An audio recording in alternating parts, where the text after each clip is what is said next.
I mean, Paul, I'll bring you in here. I just don't think it is. I don't think it works on any level. They've already admitted, the government, pretty much, that even if they do get it through Parliament and get these people onto planes, we're only talking about a couple of hundred people at vast expense, maybe £300-400 million to the British taxpayer. It makes no commercial, economic sense whatsoever. But my biggest problem with it is I think we should be a country which can deal with illegal immigration properly, with a proper policy, and the far bigger problem at the moment of a soaring legal immigration issue, which is exploding our entire population. But also we should be a country which can take asylum seekers who warrant coming in as asylum seekers. And if we send people to Rwanda, and even if they fulfil the criteria for entry as asylum seeker, we don't let them come back, what have we become as a country? Absolutely. And I think I just want to be able to answer your question in terms of you being surprised at the reaction to this bet.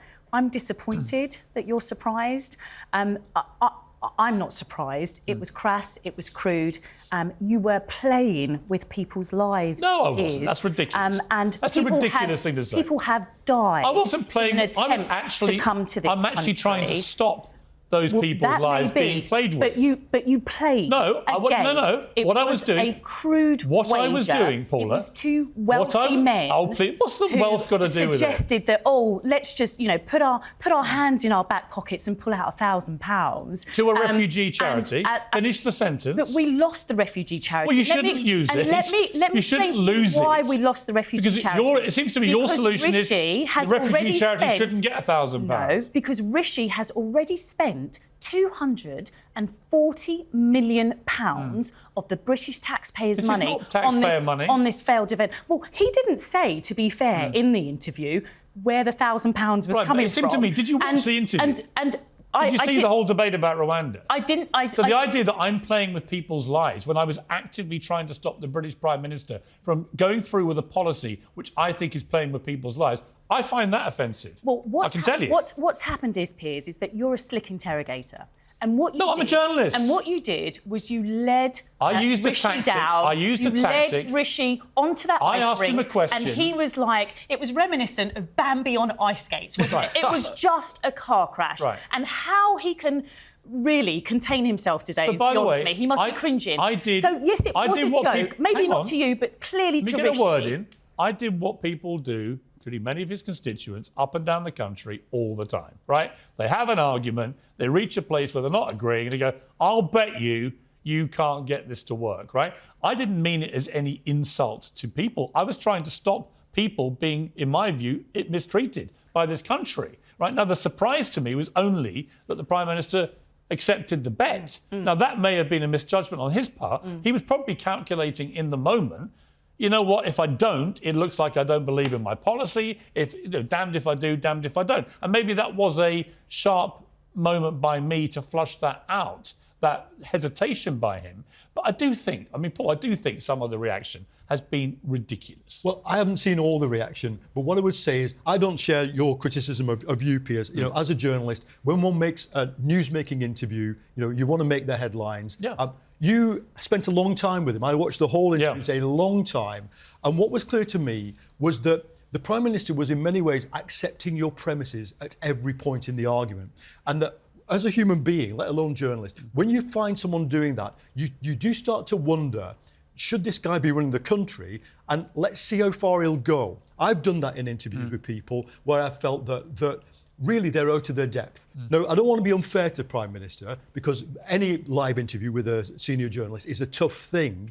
But in the end, I just think he's out of touch. And the out of touch, I have no problem with you offering him to bet £1,000 for a refugee charity. But what I do have is the idea that he found that sort of funny enough to sort of think, I can do this. Well, I think he flummoxed him, actually. Let's be fair, I think he flummoxed him in the moment. He didn't really know what to do. And people criticised and say what he should do. He's only been Prime Minister a year. He should have exerted his authority. Of course, because every Prime Minister will tell you, and I'm sure you've had conversations with them, that they are at their best the day after they lose their jobs, right? They get fully trained, probably experienced, and then they get fired. Let me bring in Isabel Oakeshott, who's been listening patiently to this. Isabel, a lot of hysteria about what I thought was a fairly sharp piece of journalistic stuntery to elicit a genuinely fascinating response, which it did. Well, what a load of sanctimonious twaddle from both Paul and Paula. I mean, Paula hasn't even watched the whole interview, so it's rather difficult to imagine how she can possibly be pronouncing on it.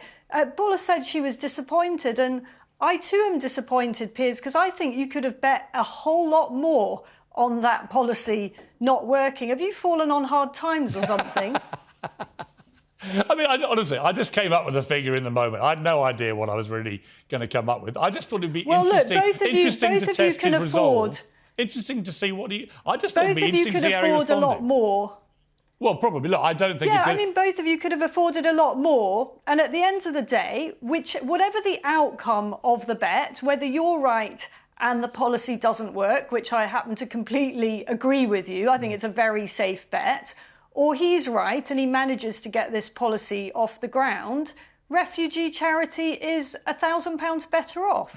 So I'm really struggling to see how anyone can genuinely criticise that. It's the first time I've ever heard either a successful TV presenter or a Prime Minister being criticised for being too generous in donating money to charity. Well, I said exactly what I thought. I thought, honestly, and they all deliberately left that bit out of it. So they're all ranting away about rich people spending all this. Nobody mentioned in their critiques that this was actually a bet for charity. That's how I prefaced the whole thing.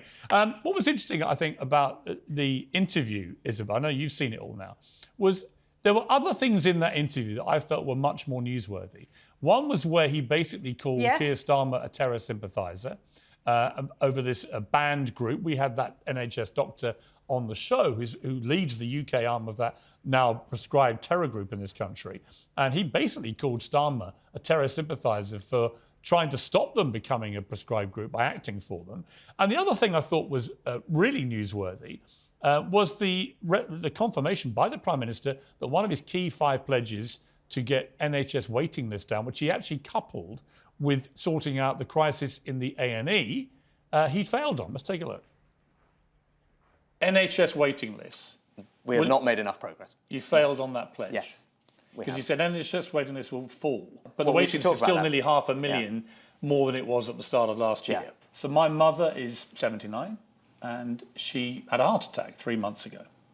And she was taken to a local hospital and she was seen when she got there, and then she was put on a trolley in A&E, in a corridor, for nearly 7 hours. The heart monitor battery ran out. Nobody fixed it. At one stage, no nurse came for 3 or 4 hours. And she was also terrified, of course, having been told you've had a heart attack, that no one was putting her into the unit and actually trying to fix her. Now, once she got up there, the treatment she got was world class. But I brought this one picture to show you. That's my mum. And when she really needed the NHS, eventually the NHS came through. But she could have died on that trolley. And I think that's shocking. Yeah, that is a shocking story. And I'm really glad that she's feeling better now, and send her my best. And I'm glad she got the treatment that she needed. This was a Monday night, Prime Minister. This wasn't even a weekend. Yeah. And it's not even a major city. This is Brighton. Yeah. And there were 40-odd people on trolleys in a corridor. Well, I got an email today, which we're trying to corroborate, Isabel, but it was from somebody else at exactly the same hospital whose mother died on a trolley in that A&E and was there for 24 hours. Well, and I think this is going on up and down the country. I really want to pick up on that. Yeah, I really want to pick up on that, because if I were the Labour Party or any opposition party, I would play that particular clip of your interview on a loop and look at the Prime Minister's reaction. Yeah. To me, this is the most insightful bit of the interview. There is something very, very wrong about the Prime Minister's reaction to your story. He shows no empathy. There is no form of shock in his reaction to your story. He's robotic about it. And that really, really jarred with me. And, I am so glad to hear that when your mum was finally taken up onto the ward, that she got the treatment that you described. You said it was world class. But in a sense, you were lucky. Look, my mother recently died in an NHS hospital. I am sorry to say that she died in front of a lot of people, that none of us had any privacy. And in the seconds after she died, my sisters and I were taken into a store cupboard because there was nowhere private for us to go.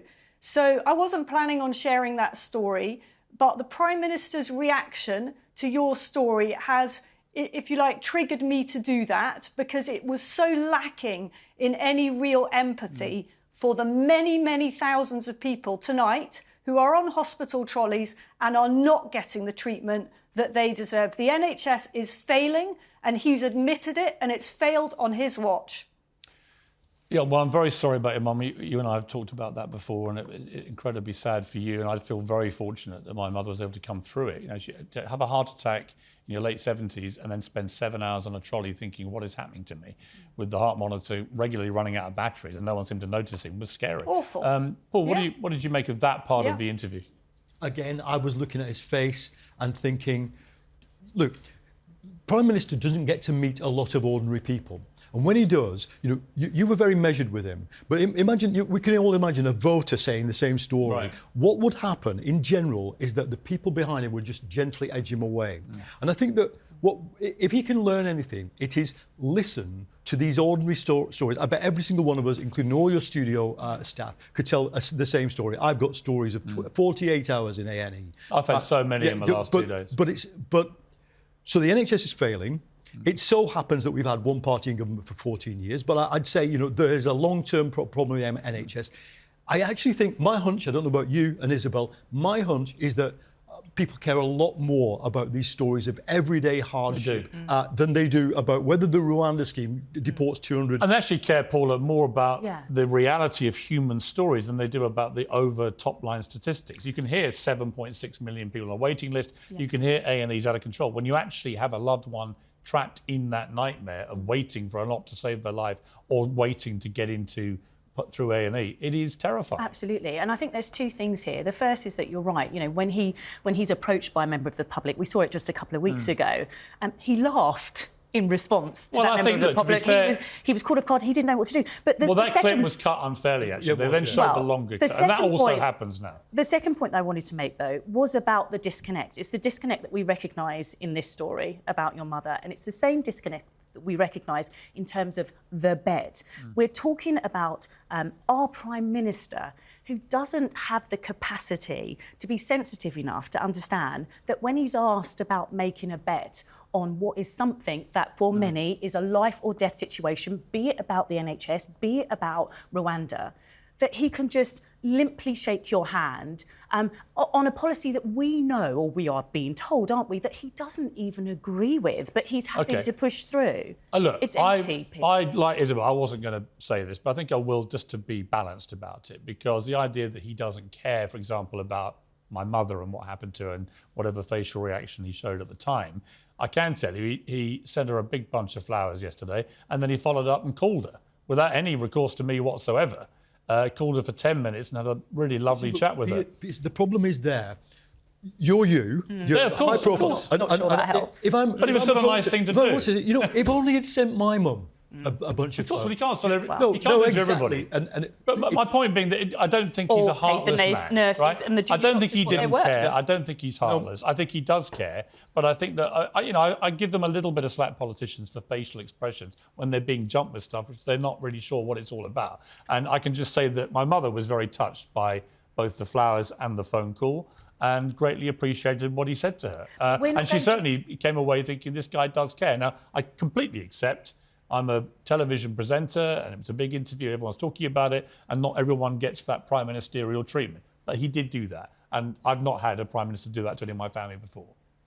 We're not voting for the Conservative Party on the basis of whether Rishi has sent your mum flowers. Of course, I'm not expecting you to. That's not what the voters... No, listen, we've run out of time. But I'm simply trying to balance up the he doesn't care narrative, which I don't think is fair. He does care. I saw it. I spoke to him afterwards for quite a while, actually, after the interview. He definitely cares, right? But we'll have to see whether... What's he doing about it? Well, the question is, can any leader right now fix the NHS is a much bigger question. I'm not sure... Keir Starmer. Well, maybe, and he may get a chance before the end of the year to prove it. To answer We've got to leave it there, guys. I'm sorry, we've run out of time. Thank you. Paula, Paul and Isabel, thank you all very much indeed. I appreciate it.